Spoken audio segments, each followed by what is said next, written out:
Hey there, Frog family. Today I just wanted to give you another update.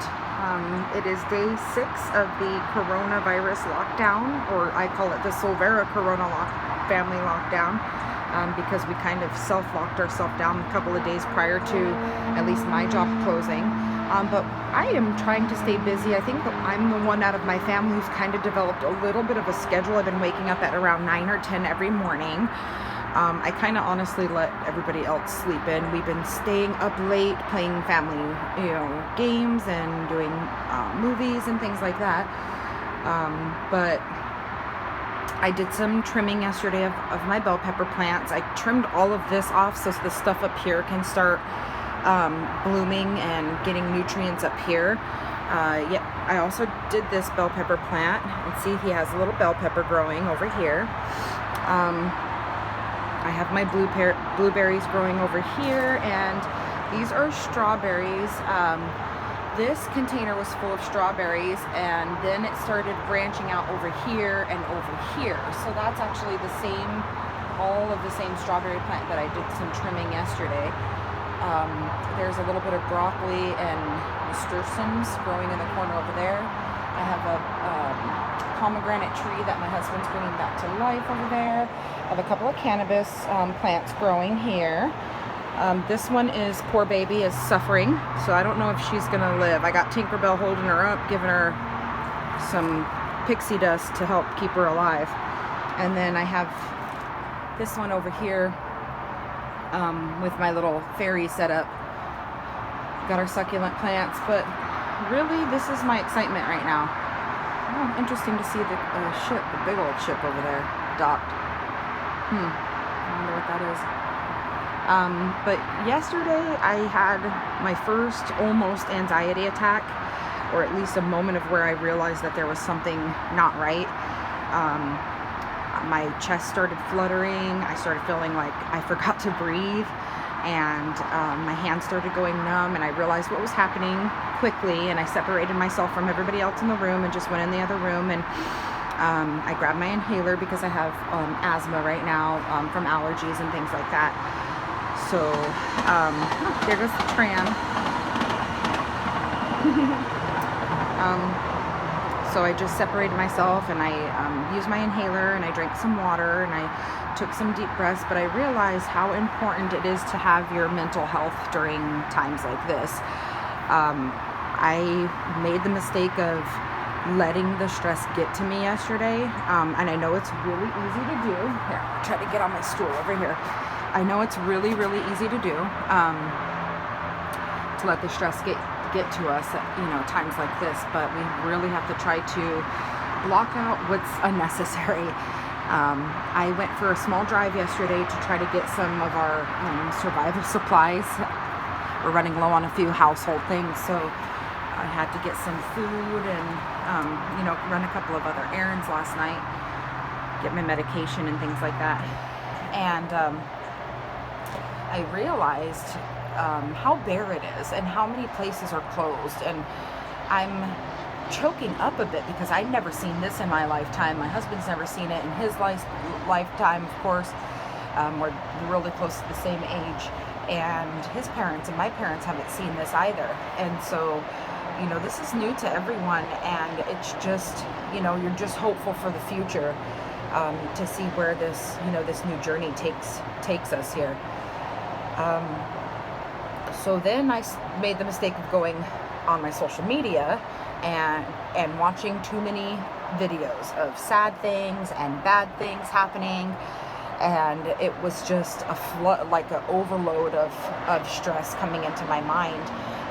Not to, of course, blame anybody, but my husband is very opinionated, and he speaks very loudly when he's venting. And of course he's venting about all of this, really talking to no one, just venting out loud about some of the stupid things that we've seen, with this whole new change with this virus and everything like that. And his tone, possibly has increased, the anxiety and things like that. But again, it's not his fault. It's just a matter of, of dealing with, with that and with him when he decides, because everybody has every right to vent about this kind of stuff.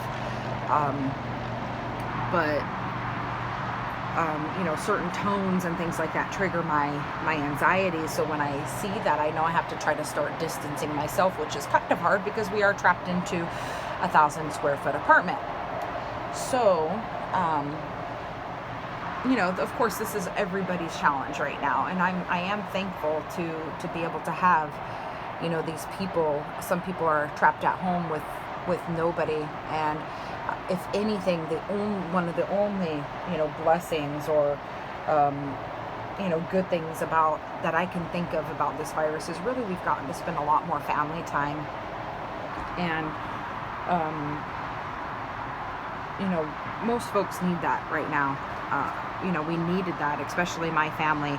My husband was working graveyard, and I was working during the day, and it was, other than our days off, it was just not even hi and bye. I mean, we didn't even see each other. It was in the morning, give you a kiss, and I'll see you, you know, at 2, 3 in the morning the following night.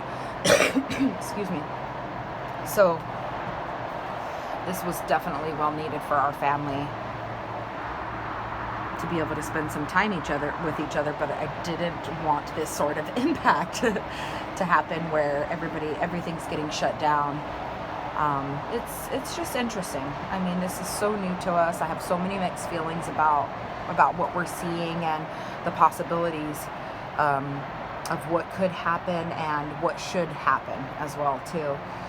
So I just really wanted to make this vlog. I'm not wearing any makeup. Maybe my next vlog I will, you know, make myself presentable, but I just kind of woke up and I needed to get some fresh air. I called around and made some arrangements, because even though my job is paying me and his job is paying him, I work a lot off of commission. So my income is taking a huge hit. And so I just, you know, rearranged some bills and things like that to see, you know, if we can, you know, push it off a little bit and we can, you know, get through all of this. Hopefully, again, you know, once this is all said and done, things are going to come back. You know, we're going to be stronger. Hopefully, they're going to be changing some things with healthcare and changing some things with most Americans living paycheck to paycheck.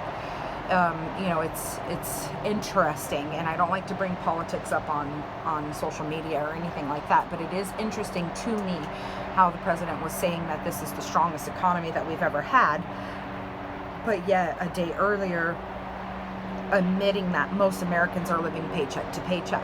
To me, that doesn't make sense. You know, it feels like you're stuck in this everyday hustle bustle, like you're paid just to pay someone else's bills, basically, just to put money in somebody else's pocket. Though money is going to be tight, I realize there's a lot of things that we're not spending money on, like transporting ourselves to work every day. He was spending $40 to $50 a week. I was spending $40 to $50 a week in gas.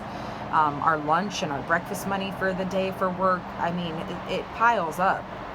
So if we're stuck home and, you know, and we're still getting some income coming in, and we're not having to transport, and we're not having to do all these extra things, in my current situation, we might be able to make it.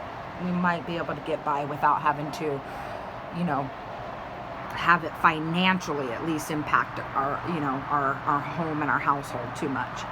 But I am going to do some more blogs here.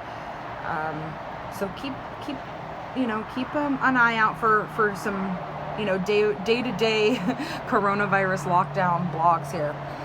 I hope everyone else is doing well. Feel free to share your journey in this corona virus lockdown. This is San Diego, or Chula Vista, Southern California. And luckily, again, I have this beautiful view to rely on during times like this. And I have a huge patio. Sorry, I do need to do some cleaning out here, because over the winter we didn't take as great of care as we wanted to with our patio back here, but we have all the time in the world now. So stay tuned, Frog Family. Bye for now.